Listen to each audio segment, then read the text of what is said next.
welcome back to my channel. This is Divine from Keeping Up with Divine. Thanks for coming back if you're a return subscriber. If you've been here before, thanks again. And if you're new, welcome to my channel. Today is going to be the first episode of Business Fridays. What that's going to be is a 6-part series, or maybe a little bit longer if you guys like it, where I'll be coming with different entrepreneurs from different walks of life and giving you all the vital information you need to know before starting your business. So without any further ado, let's get straight into it. Today's first guest is an amazing entrepreneur, and I'll give him the opportunity just to introduce himself to you guys. Hi guys, my name is Tarrall. I graduated in product design tech in 2015, and now I run 3 businesses, which I'm sure Divine is gonna go into. So yeah, let's get into it. Okay, so before we get into what exactly the businesses are, what made you decide to finish uni and start a business? Initially, when I finished uni, I wanted to get 5 years of experience within product design tech. But I went through the process of applying for jobs and going to interviews, and that process took about a year. But during that year, I sort of asked myself a few questions like, am I ready to start businesses now? Because my initial idea was to go into businesses after the 5 years of internship. But after thinking about it, I was like, you know what, I think I'm well equipped to at least start one of my businesses now, or take the risk and go into it and see what happens really. And from there, that's where the idea came from. I don't really like working for people, to be honest, so that's another reason. And I don't like being told what to do. So I guess all those things fueled the idea of me starting my own business. Yeah. Okay, so looking at it, obviously you're a young black man in this current climate. What do you feel like kept you off the streets or sent you to education and then pushed you to then start a business? Like, what is it where did your drive and your hunger and ambition come from? Yeah, I guess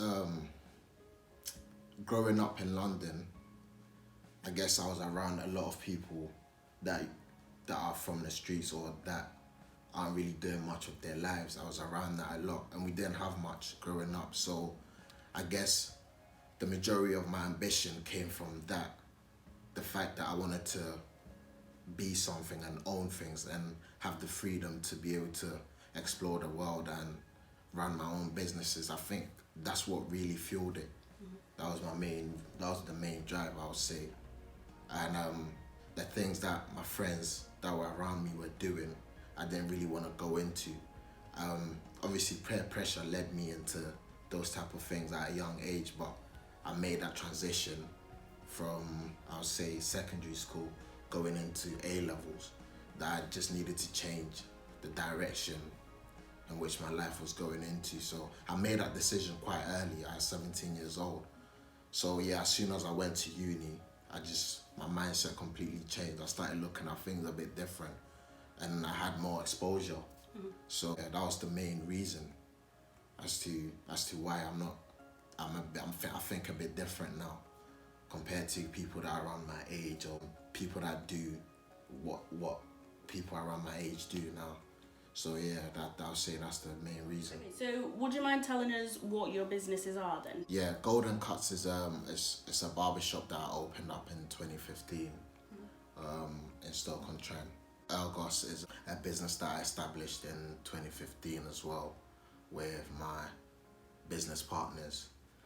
The intention behind that business was mainly to create products that are user-friendly towards the disability market. And the first product that we're working on is the Argos kettle, which is a kettle that just makes it safer for people with disabilities to use, and the ergonomics of it just makes it a bit more safer for people to use. So do you feel like your degree helped you in any way towards any of your businesses or business as a whole? My degree definitely helped with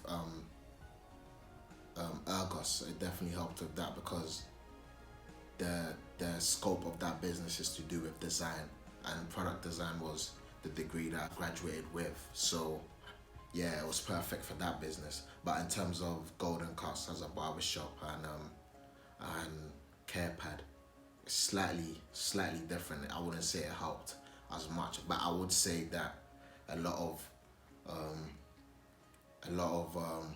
principles to do with business I sort of transferred from Ergos, which was the first one that I started. I transferred that across to my other businesses. So and obviously I started that with my degree, so I would say maybe it helped a little bit in that sense. But yeah, I would say the degree definitely helped with Argos, yeah. Okay. So do you sort of have any sort of business counsel? How do you navigate around your businesses which aren't linked to your degree? I do a lot of reading, a lot of independent learning. Even after graduating, there's still a lot to be learned. I would say my whole time in uni helped me with things to do with time management and responsibility. I would say personal responsibility. So being responsible for everything that I do, knowing that okay, cool, without me fully focused on uni and all aspects to do with uni, then things won't be done. Yeah, so I would say uni helped in those aspects, but most of the time there's a lot of independent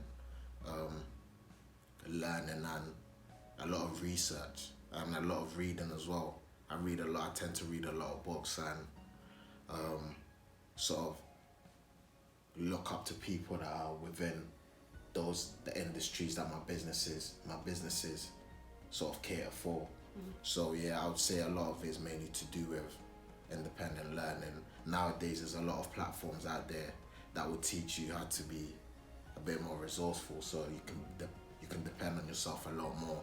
Like a platform like Udemy or a Skillshare will teach you certain skills that you wouldn't necessarily need to look outside yourself to get. So yeah, man, I think a lot of those platforms definitely help me, and then I'm reading a lot and a lot of note taking and stuff. That's mainly what I've been doing to sort of help me along the journey. Okay, so the next question is, when did you know you wanted to start a business?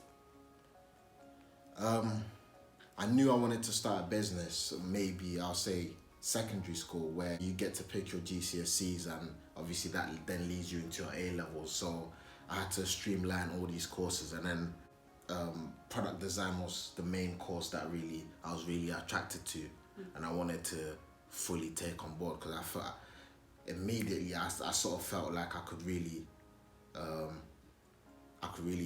take myself to the next level with that course in itself, and business and product design sort of goes hand in hand. Yeah, so I'll definitely say around secondary school times is when I knew I had an idea that I was gonna go into business. Yeah. Okay. So from your perspective, what are the advantages and disadvantages of being an entrepreneur? The advantages, I would say, is responsibility, but then I guess someone could look at that in a different way. They might look at responsibility and fear responsibility. So in those aspects, it might be a negative, but with me, responsibility is one, and being in control of the things that I do is definitely another one. Having control of your time, and also having that flexibility to do certain things at certain times without someone really being on top of you. Disadvantages, like I mentioned, responsibility is one, definitely. Finances, so sometimes you might need a bit of money to start off, and some people won't know where to get that money from, so that could be a negative.